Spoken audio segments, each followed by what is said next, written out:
Жақсы. Сәлеметсіздер ме, құрметті әріптестер? Дауысым естіледі ме? Естіледі. Жақсы. Презентация көрініп тұр ма? Көрініп тұр. Жақсы, онда біз бастап кете берейік. Қалған әріптестер қосылар. Егер сұрақтарыңыз болса, немесе белгілі бір жағдайда естілмей жатса, чатқа жазсаңыздар болады, немесе микрофондарыңызды қосып сұрасаңыздар болады. Жақсы, әріптестер, ең алдымен біз өзімізді таныстырып өтейік. Мен және менің әріптесім Әсел Тұрсынқызы. Мен аты жөнім Төлемішұл Зайсера қызы. Мен Озат мамандырылған ақпараттық мектеп-лицей интернатының биология пәні мұғалімі болып саналамын. Сонымен қатар STEM жаттықтырушысы, яғни республикалық STEM тренер. Сонымен қатар жатыстану ғылымдарының магистрі болып саналамын. Және менің әріптесім Зарылқанова Әсел Тұрсынқызы, биология пәні мұғалімі. Сонымен қатар ауыл шаруашылық ғылымдарының магистрі, Надеждин орта мектебінің директорының оқу ісі жөніндегі орынбасары болып саналады. Бүгінгі біздің тақырыбымыз оқу үдерісіндегі жиі, яғни жасанды келетін болса, қазіргі таңда өте өзекті тақырыптардың бірі десек те болады. Сол себепті бүгінгі тақырыпты осы жасанды интеллектке арнап отырып, жасанды интеллект интеллектуалды компьютерлік бағдарламалар мен машиналар жасау технологиясы және де ғылымы.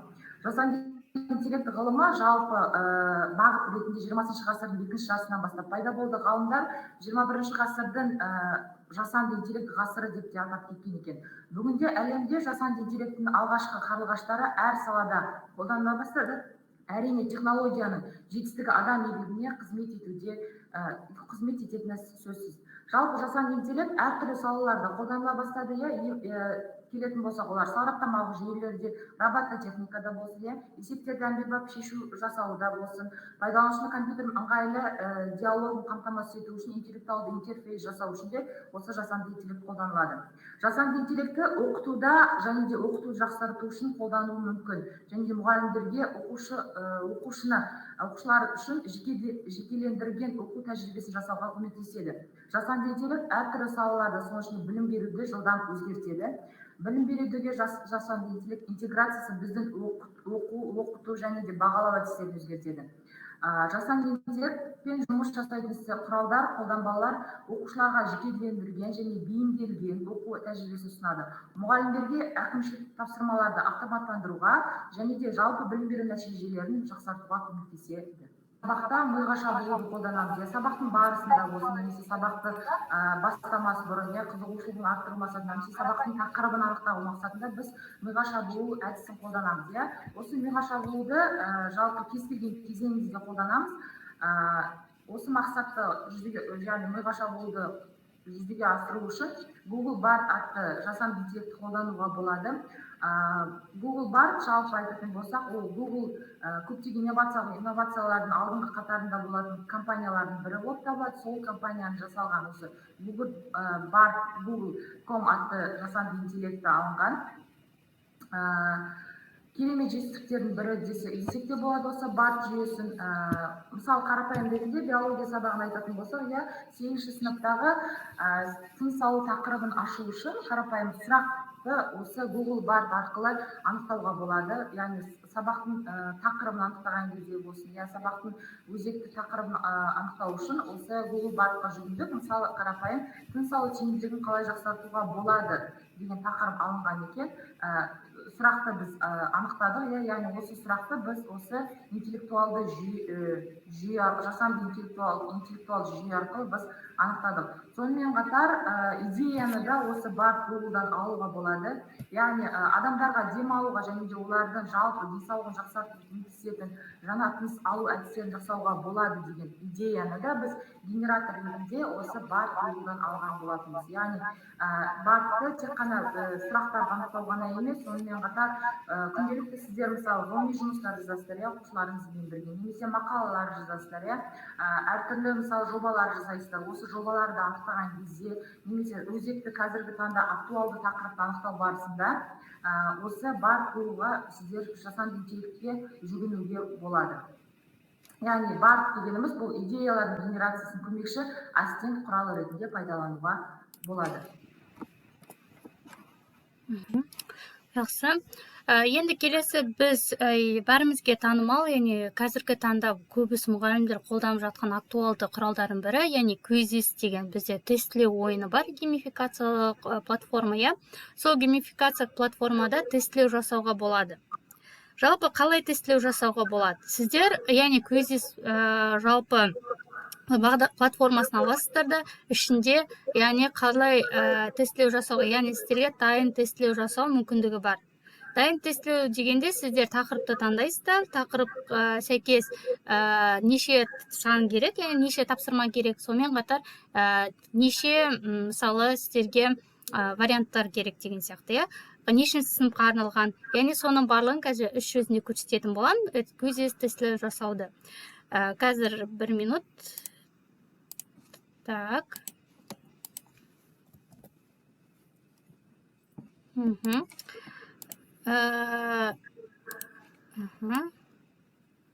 Демонстрация көрінеді ма? Әріптестер, демонстрация көрінеді ма? Иә, көрініп тұр. Жақсы, кез келген сіздердің браузерлеріңізге, я Google Chrome болсын, немесе Mozilla болсын, немесе Microsoft Edge болсын, яғни қандай сіздер браузер қолданасыздар, сол кез келген браузердан Google немесе Яндекс, яғни қандай сіздер, яғни поисктік не бар, құрылғы бар, соның ішіне Quizzes AI деп жазасыздар. Quizzes AI деп жазасыздар да, ішіне кіресіздер, яғни бірінші болып тұрған Quizzes AI деп тұрады сіздерге. Яғни бұл жерде сіздерге арналған, яғни жекешеленген ассистенттік құрал дегендей.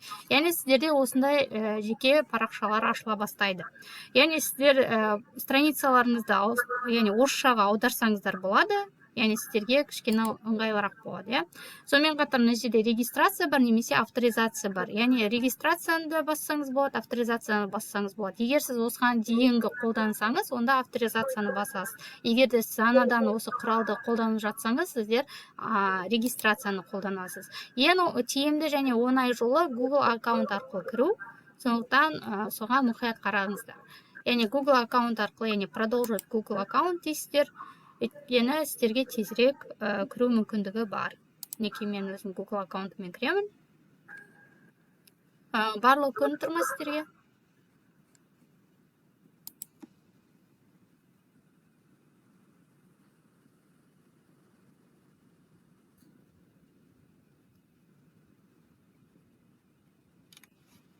Неке, мына жерде создавать деп, орысшаға аударғанда создавать деп жазып қойған. Енді қараңыздар, сіздерге қандай керек? Мысалы, контрольный опрос бар, сабақ бар. Яғни қайсы ыңғайлы, соны басасыздар. Қазір 1 минут. Мысалы, контрольный опрос дейсіздер. Енді қараңыздар, создать с нуля дейтін болсаңыз, бұл жерде сіздер жеке өздеріңіз жазасыздар. Яғни өздеріңіз белгілі бір варианттармен, белгілі бір нелермен, сұрақтармен деген сияқты. Енді создать из текста дейсізді, осы екіншісін таңдасаңыз, автоматты түрде сіздерге осы тестілеу құрастырып береді. Енді қараңыздар, мына жерге белгілі бір тақырыпты айтсаңыздар, әріптестер. Кез келген тақырыпты айтсаңыздар.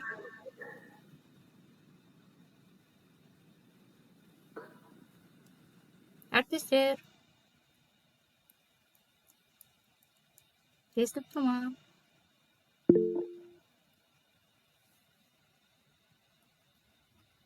Белгілі бір тақырыпты айтып жіберсеңіздер, яғни сол тақырып бойынша тестілеу жасайық. Мысалы, қызыл кітап 8 сыныпта өтіп жатқан тақырып. Қызыл кітап, иә. Бұл жерде орысша жазған тиімдірек, өйткені қазақша өкінішке орай қабылдамайды. Красная книга, иә? Так, книга Казахстана. Енді қараңыздар, мына жерде қандай сынып, яғни степень депті, қандай сынып? 7, иә? Қателеспесем. 8. Жақсы, 8 болса 8. Енді қанша сізге нұсқа керек? 5 сұрақтық керек па, 8 сұрақтық керек па, тапсырма 10, 15? Қанша керек? Мысалы, 8 де болайық, иә, орта есеппен. Енді сіздер не істейсіздер?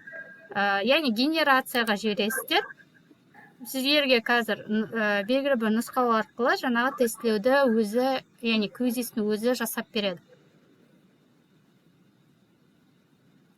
Енді мына жерде таңдау керек, не туралы дейді. Мысалы мына жерде қызыл кітапқа енгендер туралы жазуға болады дейді. Адамның іс әрекетіне жаңағы биологиялық былай айтқанда алуан түрлілікке әсерін қарастыруға болады дейді. Яғни осы жерден бірнеше түрлерін алсаңыздар болады. Сосын ары қарай генерировать дейсіз, сіздерге тесттеу жасап береді.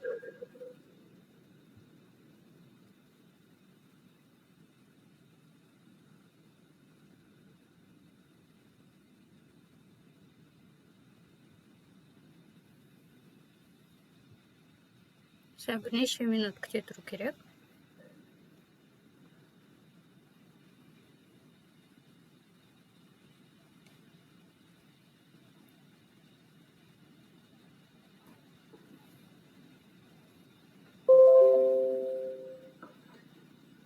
Неке? Қазір. Көрінеді ме әріптестер? Иә, көрініп тұр.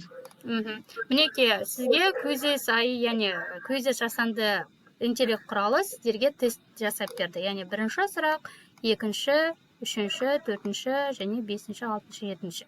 Яғни осылай сіздер бекіту сұрағын жасата аласыздар. Яғни сіздерге тек қана керек жаңағы тақырып, қандай тақырып сізге керек, екіншісі қандай тақырыптан бөлек, қандай сыныпқа ол керек, және үшіншісі қанша тапсырма керек. Яғни сіздерге ең минималды 5 тапсырма, максималды 15 тапсырмаға дейін жаза аласыздар. Және бұл жерде сіздер бекіту тапсырмасы ретінде, үй тапсырмасын тексеру ретінде осы тестті онлайн ойната аласыздар. Егер сіздер мүмкіндік болса онлайн ойната аласыздар. Немесе сіз қағаз түрінде алғыларыңыз келсе, бұның бәрін көшіріп алуға болады. Яғни Google форм арқылы істеуге болады, немесе шығарып алуға болады. Бумажный видта шығаруға болады. Тестілеу бойынша сұрақтарыңыз бар ма? Жоқ, түсінікті, рахмет. Орыс тілінде ғана ма? Генерация орыс тілінде ғана жасалады, бірақ сіз страницаны қазақ тіліне аудара аласыз. Яғни сұрақты сіздерге қазақша аударып бере алады. Жақсы, түсінікті. Жалпы түсінікті ғой, қалай істеу керек екен? Әлде сұрақтарыңыз бар? Сұрақ болғанда бұл сайт аккаунт арқылы кіруге болады, иә? Google аккаунт арқылы кірсеңіз болады, почта арқылы кірсеңіз болады. Яғни сіздерге қалай ыңғайлы. Ең ыңғайлысы әрине Google аккаунт арқылы кіру. Өйткені бұл Google аккаунтпен тікелей жұмыс істегендіктен сіздерге солмен ыңғайлы болады. Жақсы, әріптестер, ары қарай жалғастырайық онда.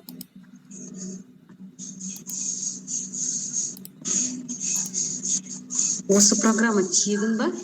Иә, программа мұғалімдердің қолдануына толыққанды тегін деп айта алмаймын, бірақ та тегін шаблондары бар. Шамамен 3 шаблоны тегін, яғни тест жасау, бірнеше сұраққа жауап беру, сосын ашық жауап деген тестілеу жасау тегін. Алайда басқа нұсқаулық сіздер тапсырма танысаңыздар, шаблондар олар. Бірақ негізгі жаңағы көп жауапты, бір жауапты және ашық сұрақ, ашық жауапты деген таңдау, ол айтқанда тегінге жеткілікті деп ойлаймын. Негізі тегінді қолдануға болады, ақылды қолдануға болады. Яғни сіздердің ыңғайларыңызға қарай. Рахмет. Нақты өмір контекстінде академиялық ғылым мен технология, өнер тұжырымдамаларын зерттейтін интеграцияланған оқыту тәсілі. Бұл тәсілдің мақсаты мектеп, қоғам, жұмыс және бүкіл әлем арасында STEAM сауаттылығын және жаһандық экономикадағы бәсекеге қабілеттілікті дамытуға ықпал ететін тұрақты байланыстарды құру. Яғни сіздерге жалпы сабақтарыңызда, сабақтардан тыс іс-шараларыңызда осындай видео қолдануға болады. Мүмкін естіген боласыздар, мүмкін қазіргі таңда қазақ ақындарының, жазушылардың мысалы фотоларын қосып, осылай өзінің шығармаларын оқыту негізінде көрсетіледі. Немесе одан бөлек белгілі бір кейіпкерлер, персонаждар, яғни сабақтарда қолданылады. Бұл жерде қандай мақсатпен қолданылады? Балалардың сіздің сабағыңызға деген қызығушылық мақсатында және де рөлдік мысалы рөлдік әдіс тәсілдерді қолдану мақсатында. Сіз бұл видеоны не үшін қолдана аласыз? Анықтама беру барысында қолдана аласыздар, немесе белгілі бір шағын мәлімет беру керек болса, сондай мақсатта қолдануға болады. Және кез келген ақпаратты қысқа нұсқа негізінде және нұсқаулық ретінде қолдануға болады. Бұл бізде LI деп айталады, яғни LI деген бізде жасанды интеллект болып саналады. Бұл жасанды интеллектті қалай қолдану керек, қазір сіздерге көрсетемін. Жасанды интеллектті қолдану негізінен тегін, бірақ ақылыда бұның нұсқасы бар. Тегін нұсқасында сіздер әртүрлі аватарларды қолдана аласыздар, яғни әртүрлі суреттерді, кез келген кейіпкерлерді қолдануға болады. Бірақ та егер де сіз белгілі бір басқа персонажды алсаңыз, яғни LI жаңағы сайтынан емес басқа персонаж қоссаңыз, ол жаңа персонаждан фотосының сапасы жоғары болу керек. Соны ескерсеңіздер. Қазір 1 минут. Әріптестер, көрінеді ма? Иә. Жақсы, яғни LI дейсіздер, бірінші берілген батырмаға басасыздар.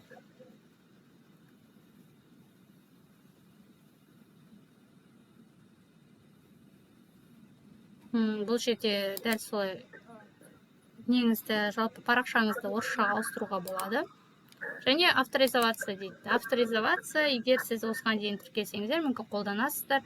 Егер де қолданбасаңыздар, тіркелу деген бар, мысалы, зарегистрироваться деп тұр, осы жерде аты жөніңіз, электронды почта, яғни өздеріңіз жиі қолданатын пошталарыңыз қолдануға болады, және өзіңіздің парольдеріңіз.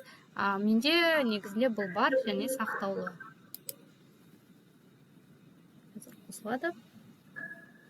Яғни барлық сіздер жасанды интеллект қолданған кезде, мысалы, ChatGPT бар, Bard бар, жаңа әріптесім айтып кеткендей, оның барлығына сіздің аккаунттарыңыз керек болады қолдануға. Соны ескеріңіздер. Так, көреді ма?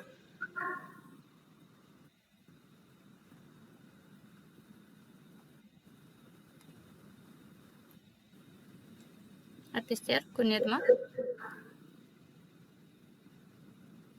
Иә, көрінеді. Жақсы, мына жерде мен өзім таңдаған шаблоным болатын. Сіздер шаблонның ішінен таңдай аласыздар, яғни шаблон ішінен дегенде мына жерде берілген кез келген шаблонды алуға болады. Яғни сіздің өзіңіздің тақырыптарыңызға сай шаблонды алуға болады. Мысалы, делік бір шаблонды алсақ. Мына шаблонды алайық, сосын мына жерде create видео деген бар, create создать деген сөз, сондықтан создать. Дайын шаблонды алуға болады, сосын дайын шаблонды сіздер астында тілді таңдайсыздар. Яғни бұл жерде тілді таңдаған кезде сіздерге ыңғайлы тілде, қазақша болса қазақша, орысша болса орысша, мүмкін ағылшынша сіз жаңағы тілін кіріктіресіздер, мүмкін одан бөлек ағылшын тілі мұғалімсіздер, яғни кез келген тілде болады.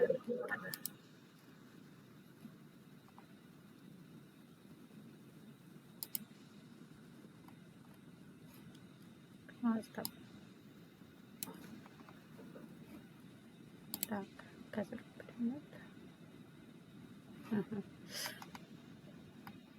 мына жерде тілді таңдау керек болады.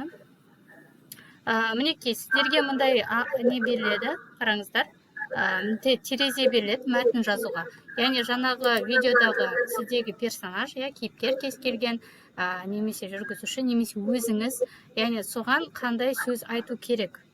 Не туралы айту керек, қандай сөз айту керек, яғни соның барлығын сіздер жазасыздар мәтінді. Немесе сіздер, мысалы, диалог қолданасыздар ма сабақтарыңызда, монолог ретінде қолданасыздар, белгілі шығармаларды оқытасыздар ма, соның барлығына, яғни жаңағыдай шағын мәтіндер жазу керек болады. Так, қазір мына жерде біз тілді таңдаймыз. Мінекей, қазақ тілі. Енді қараңыздар, қазақ тілі дегенде сізде, біз таңдаған шаблонда әйел адам болғандықтан бізде Айгүл деген шығады. яғни Айгүл есімді кісі сіздерге жаңағы сізді мәтініңізді оқып береді. Егер де сіз ер адамды таңдасаңыз, ер адамда бізде қателеспен Дәулет деген кісі болады, яғни ол кісі сізге қазақша жаңағы өзіне сіздегі мәтінді оқып береді. Мына жерге белгілі бір мәтінді жазып жіберсек, мысалы, сәлеметсіздер ме?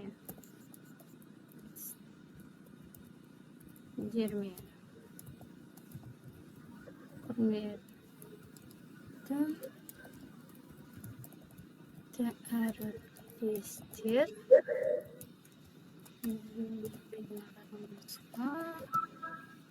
қош келдіңіздер. Көрініп тұр ма, әріптестер? Мына жерге тіптен өзіңіздің дауысыңызды жүктесеңіздер де болады. Яғни сізге, мысалы, артисттің дауысы керек емес болса, жаңағы берілген шаблонда дауыс керек болмаса, өзіңіздің дауысыңыз керек болса, онда өзіңіздің дауысыңызды енгізуге болады. Енді мынаны оқытып көрейік. Сәлеметсіздер ме, құрметті әріптестер? Вебинарымызға қош келдіңіздер. Кішкене жүктеліп жатыр, тағы бір рет оқытып көрейік. Сәлеметсіздер ме, құрметті әріптестер? Вебинарымызға қош келдіңіздер. Естілді ме, әріптестер? Иә, естілді. Жақсы, яғни сіздер осындай шаблонды қолдана отырып, өзіңіздің сабағыңызға қызығушылық танытуға, жалпы миға шабуыл ретінде немесе қорытындылау ретінде сабақ арасында, яғни негізгі бөлімдеріңізде қолдана аласыздар. Мүмкін сабақтан тыс іс-шаралық қолданған кезде нұсқаулық беру мақсатында қолдануға болады. Жақсы, әріптестер, бұл бойынша сұрақтарыңыз бар ма?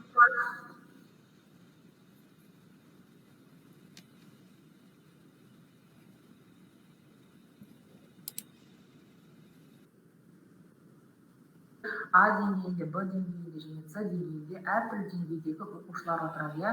Олардың қызығушылықтары, жалпы қажеттіліктері әртүрлі болады. Жасанды интеллект осы қажеттіліктерін толықтыруға мүмкіндік береді, яғни оқушыларға берілетін тапсырмалар оқушы деңгейіне сай және дербес білім алуға мүмкіндік береді. Оқушылардың әртүрлі деңгейінде, мысалы А деңгейі мен С деңгейіндегі оқушылардың деңгейлері әртүрлі болған кезде, біз тынысалу тақырыбында қарапайым сұрақты, мысалы, тынысалу дегеніміз не дегенде, мысалы, ол сұраққа біз жасанды интеллект арқылы, мысалы, оқушы қарапайым анықтамасын ғана анықтай алса, ал С деңгейіндегі оқушы тынысалуды, мысалы, демалу мен дем шығарудың спортшылардағы айырмашылығы немесе физикалық жаттыққан адамның жаңағы қарапайым жаңағы бір орында отыратын, мысалы, офис жұмысшысының денсаулығының демалуының айырмашылығын анықтай алады. Яғни осы жасанды интеллект арқылы біз сан түрлі тапсырмалар құрастыра аламыз және де берілген тапсырмаларды біз автоматты түрде тексеруге мүмкіндік алады екенбіз. Сонымен қатар жаңағы жекеленген оқытуды жетілдіруге мүмкіндік аламыз жасанды интеллект арқылы. Сонымен қатар келесі. Сәлеметсіздер ме, Белама оқушылары? Бүгінгі сабағымыз жасушалық биологияға тақырыбына арналған. Бұл жерде сіздерде жаңағыны әріптесім айтып кеткенде LI бағдарламасына ұқсас, яғни жасанды интеллектіне сай, DID деген жасанды интеллектінен алынған видео жазба. Бұл жасанды интеллектті біз тақырыпты бастау барысында, немесе анықтама беру барысында, немесе нұсқаулық түсіндіру барысында да қолдана аламыз. Яғни жаңағы LI бағдарламасына ұқсас, тек қана бұл жерде анимацияланған фотосуреттерді анимациялау арқылы жасауға болады. Бұл нейрондық желі десек те болады. Бұл жүйеде жалпы бір түймені басу арқылы жаңағы кез келген анимациялық оқушылардың әртүрлі қызығушылықтары бар ғой, мысалы аниме қарайтын оқушылар бар бізде, мысалы да әртүрлі, мысалы, ғалымдарды жаңағы айтып кеткенде, мысалы Дарвин болсын, Линней болсын, әртүрлі ғалымдарды фотосуреттерін анимацияның бірі ол canva.com немесе Canva деген, иә. Жалпы презентация жасауға арналған буклет, видео болсын, публикация болсын, ашық хат болсын, кез келген бізде мүмкіндіктері бар шаблонды Canva болып саналады. Ол бізде тегін және ақылы екі түрлі нұсқасы бар. Біз білім саласында жұмыс істегенде бізде тегін нұсқасын алу мүмкіндігі бар. Ол үшін сіздер өздеріңіздің білім саласында жұмыс істейді деген жалпы анықтаманы берсеңіздер, сіздерге премиум версия беріледі, яғни тегін беріледі. Енді Canva-ның қандай айтқанда артықшылықтары бар, иә? Canva-ның артықшылығы ол бізде визуалды суреттер құрастыруға мүмкіндік береді. Яғни ол қалай істелінеді, қазір сіздерге көрсететін боламын.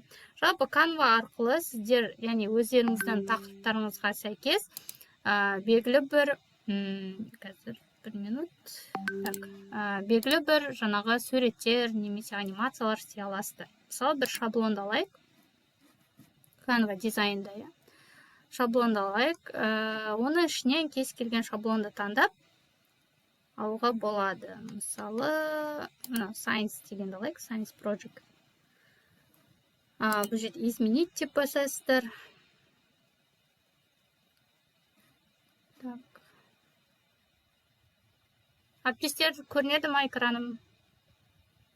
Барлығы естіліп тұрма сіздерге? Иә, көрінеді, естіледі. Рахмет. Кері байланыстырыңыз үшін рахмет. Енді қараңыздар, мына жерде сіздерде шаблон берілген, иә, презентация жасауға. Бұл ғылым проектісі деп аударылады. Мысалы, сізге не жазу керек? Белгілі бір сурет қою керек, иә, визуалды, яғни миға шабу ретінде, стоп кадр ретінде, немесе ассоциациялық суреттер, иә, суреттері сөйлет деген әдістер бар. Енді соған біз белгілі бір қызықты суреттер алғымыз келеді. Сіздер қалай істейсіздер? Яғни мына жерде дизайн және элемент деп тұр, иә. Элемент деген жерге басасыздар. Мына жерде сіздерде Canva-ның өзінде де бір шама жаңағы анимациялық болсын, видео болсын, фото болсын, яғни кез келген суреттер Canva-ның өзінде де бар. Бірақ мүмкін сіздер осы жасанды интеллект құралдарын қолдану арқылы кішкене өзгеше бір сурет алғыңыз келеді. Ол үшін мына жерде генератор изображений на основе ИИ деп тұр. Яғни искусственный интеллект дейді, создать дейсіз собственный. Енді кез келген тақырыпты алуға болады. Мысалы, қандай тақырып? Әріптестер, қандай тақырып алса?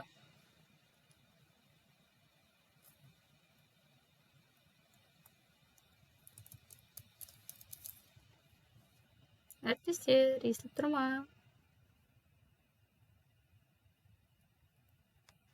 Так, мысалы... Бөліп шығару тақырыбы. Бөліп шығару дейік. Бөліп шығару жүйесі. Жүйесі. Енді мына жерде қандай таңдайсыздар? Мысалы, стиль таңдауға болады. Сізге қандай стиль керек? Фото сияқты керек па? Өте қанық, ашық керек па? Деген сияқты. Немесе минимализм сияқты керек па? Неоновый керек па? Яғни қайсысын таңдайсыздар? Мүмкін 3D ретінде, 3D модель деген бар, аниме деген бар. Яғни кез келген таңдауға болады. Мысалы, біз 3D дегенді көрейік. Сосын бірнеше минут күту керек. Егер қазақша шықпаған жағдайда, сіздер орысша немесе ағылшынша жазсаңыздар болады. Яғни ол жерде кішкене басқаша берілетін болады. Сосын егер сізге суреттер ұнамаса, сіздер басқа суреттерге ауыстыруларыңызға болады. Өкінішке орай, мінекей, көрдіңіздер ма, сурет тақырыпқа өте жақын емес, иә, көріп тұрғаныздар. Сондықтан кішкене жақынырақ қылып, яғни выделительная система дейік.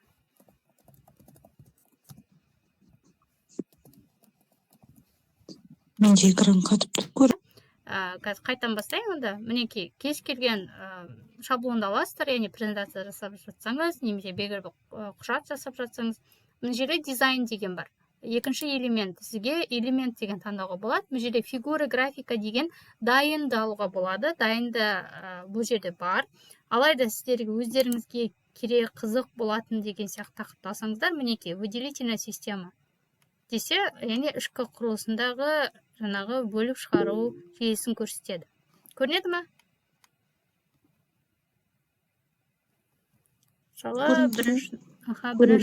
Бірінші суретті басасыз, мысалы сізге бірінші сурет ұнады, сіз оны басасыз, яғни үлкейтесіз, яғни сізге қалай ыңғайлы үлкейтіп көрсету деген сияқты. Мінекей, осының барлығы жасанды интеллект арқылы алуға болады. Яғни визуалды белгілі бір суреттер деген сияқты. Бұл жалпы сіздің сабағыңызға визуалды мүмкіндіктер береді. Жалпы сабақтың басында, ортасында, аяғында қолдансаңыз болады, немесе сабақтан тыс жағдайларды қолдансаңыз болады, немесе белгілі бір безендірулер істейсіздер ғой. Мысалы, мектепте бір іс-шараларда безендіру жасасаңыз, осындай белгілі бір суреттер қолдансаңыз болады. Яғни әртүрлі картинкалар беріледі, сол арқылы сіздер көре аласыздар. Мінекей, стиль таңдауға болады. Стиль дегенде, мысалы, мечтательный деген сияқты көрейік. Стиль таңдасаңыз, кішкене суреттің түрі өзгереді. Стильге байланысты. Бұл жерде Canva'да тегін нұсқа болсын, немесе ақылы нұсқа болсын, екеуінде де сіздер жасанды интеллект арқылы жаңағы суреттер істей аласыздар. Бұл жерде кішкене басқаша көрсетілген.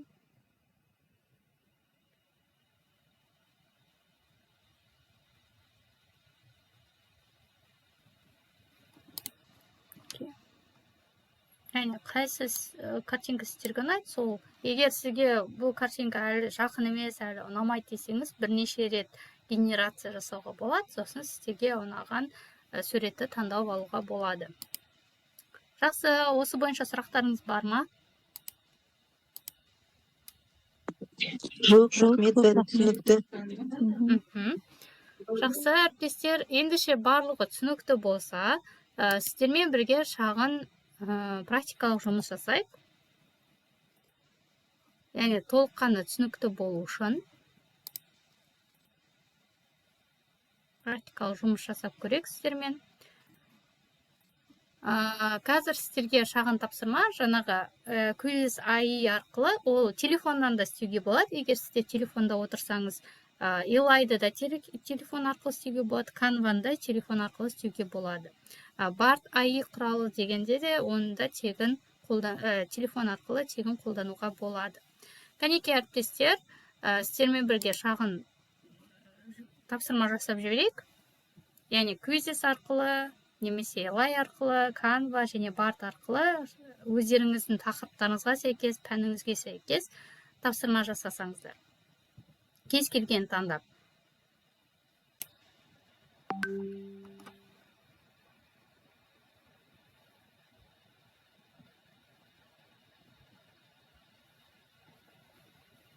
Әріптестер, тапсырма түсінікті ма? Бастап жатсыздар ма? Иә, түсінікті істеп жатырмыз. Жақсы.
Әріптестер, орындау барысында қиындықтар немесе сұрақтар туындаса, міндетті түрде қоя аласыздар.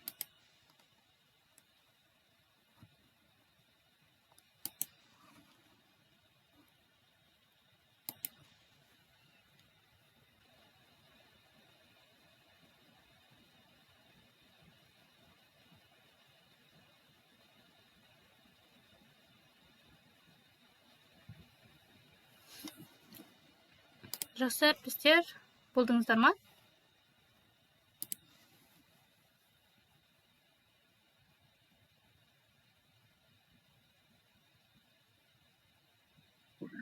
Мен мынау Elai программасында құрып көрдім, иә. Бірақ сөйлетейін десем, мен уже текст бәрін енгіздім. Сөйлетейін десем, почему-то ашылмай жатыр.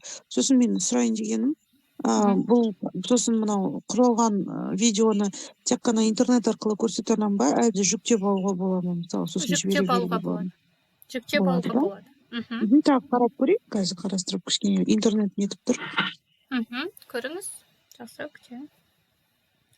Жақсы, басқа әріптестер, сіздер мүмкін Илайдан бөлек Квизисті көрген шығарсыздар, мүмкін Canva'ны көріңіздер.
Так, әріптестер, басқаларыңыз істеп көрдіңіздер ма?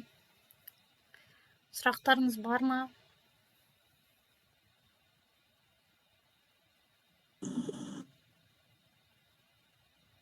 Сізге қалай көрсетуге болады енді, оны демонстрация қылған ба? Аха, демонстрация істесеңіз болады, мен демонстрацияны тоқтатайын.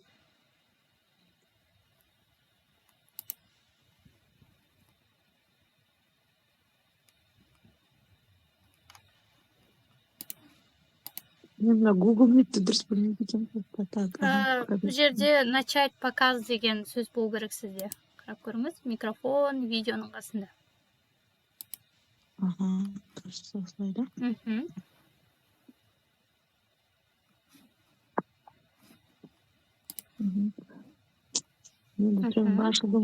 Ашылды ма, көрмей тұрмын менде. Так, ашылып жатыр, иә. Так, Мына, күлгін батырманы басып көріңізші, сол кезде сөйлеу керек. мына жерде ма? Play бар ғой.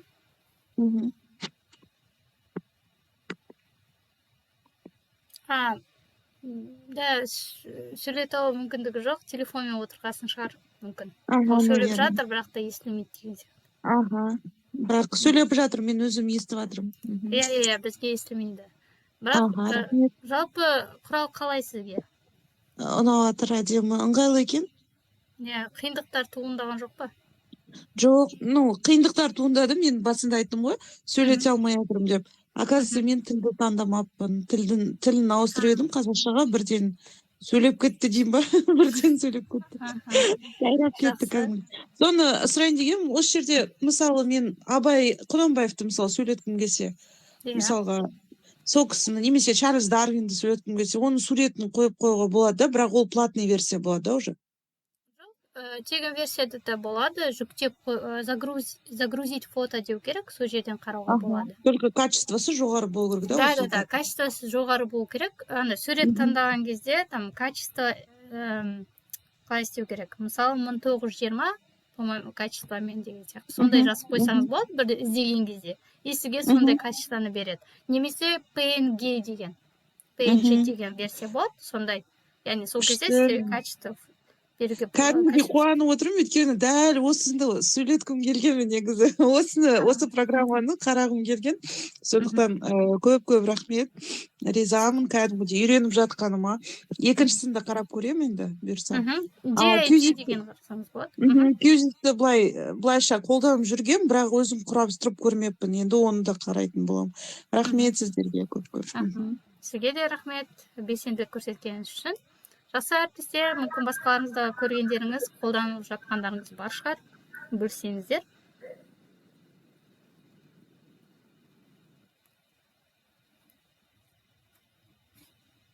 рахат барлығы. Жақсы, рахмет. Ендігі сіздер жалпы болашақта, яғни қолдануға мүмкіндігіңіз болатын жасанды интеллект құралдарымен таныстырып өтейін. Жалпы бізде 4 негізгі бағытқа арналған жасанды интеллект құралдары бар. Одан да көп, негізі қазіргеде жасанды интеллект құралдары өте көп. Алайда оның бірі, мысалы, білім саласын қолдануға келеді, бірі қолдануға келмейді, немесе күрделі деп айтуға болады. Бұл жерде сіздерге жалпы ұсыныс ретінде берілген презентация жасауға арналған құралдар, одан бөлек контент жасауға арналған, яғни бүгін мәтіндік немесе публикация жасау керек болса, мақала жазу керек болатын болса, сондай мақсатта қолдануға болатын жаңағы жасанды интеллект құралдары бар. Видео жасауға арналған, видеода қалай істеуге болады? Мысалы, видеода субтитр жасауға болады, немесе тілін ауыстыруға болады деген жасанды интеллекттер бар. Және одан бөлек бізде онлайн тақта жасауға мүмкіндік бар. Яғни осының барлығын сіздер сабақ барысында, сабақтас іс-шараларыңызда қолдана аласыздар. Міндетті түрде осы әрбір жасанды интеллект құралдарын қарап, тіркеліп көріңіздер. Яғни жалпы жасанды интеллект құралдары барлығыңыздың жағдайыңызды жалпы автоматтандыруға, немесе уақытыңызды үнемдеуге мүмкіндік беретін құралдар болып есептеледі. Сондықтан оны кәдімгі сабақтарыңызда қолдану өте тиімді деп айтуға болады. Жақсы әріптестер, кері байланыс берсеңіздер, жалпы қандай сұрақтарыңыз бар, не ұнады, не естеріңізде қалды, қандай ұсыныс бересіздер, болашақта мүмкін вебинар өткізген кезде осындай жасап көрсеңіздер, істеп көрсеңіздер дегендей.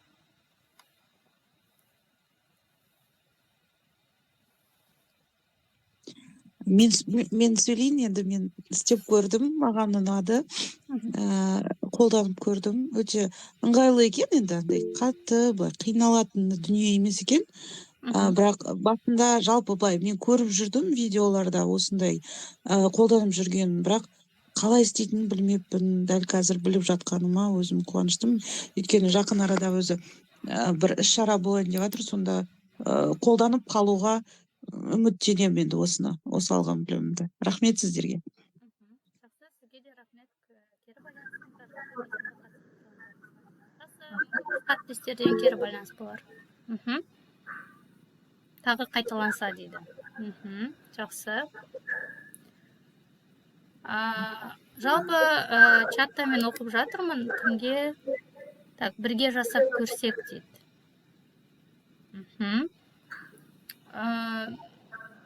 Бірге жасап көрсек дегенде, жаңа мен бірнеше нұсқаулықтар көрсеткен болатынмын.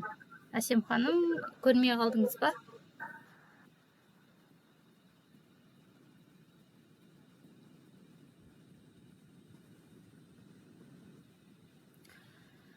Так, презентацияны қалай алуға болады деп жазып жатыр.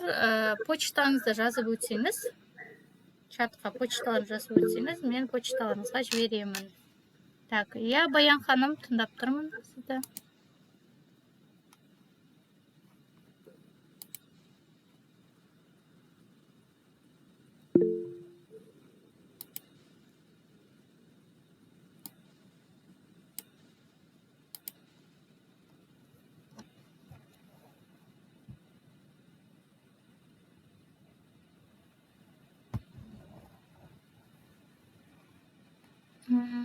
Дыбыс жоқ дейді. Так, әріптестер, мен естілмей тұрмын ба?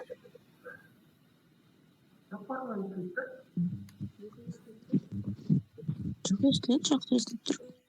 Так, Жанар ханымды естіп тұрған жоқпын. Жанар ханым, сіз бірдеңе айтып жатыр екенсіз, бірақ даусыңыз естілмейді. Естіліп тұр дедім. Енді естідім. Рахмет.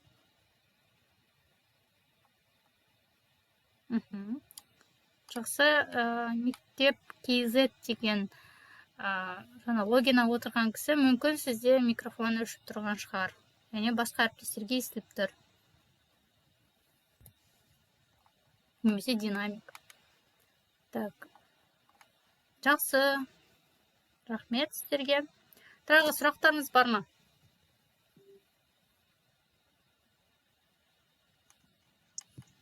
Менде бір сұрақ бар. Мен түсінгенімше, бұл биология пән мұғалімдеріне болып жатқан вебинар ма?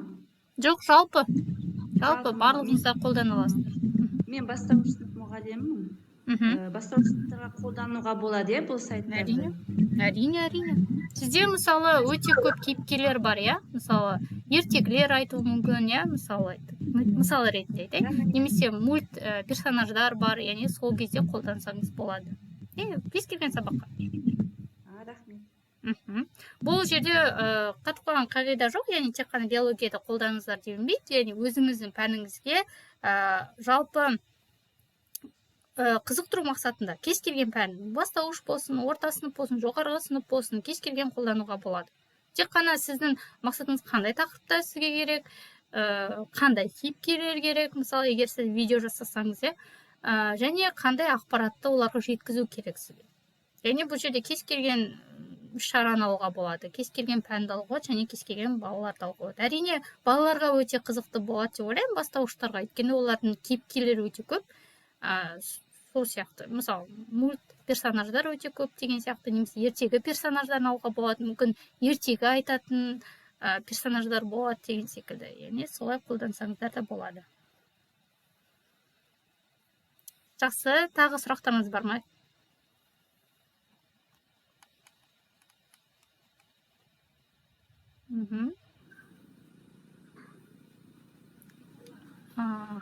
Жақсы әріптестер, көріп тұрмын, почталарыңыз жіберіп жатыр екенсіздер. Почталарыңызда жіберемін міндетті түрде. Презентация міндетті түрде почталарыңызға жіберіледі.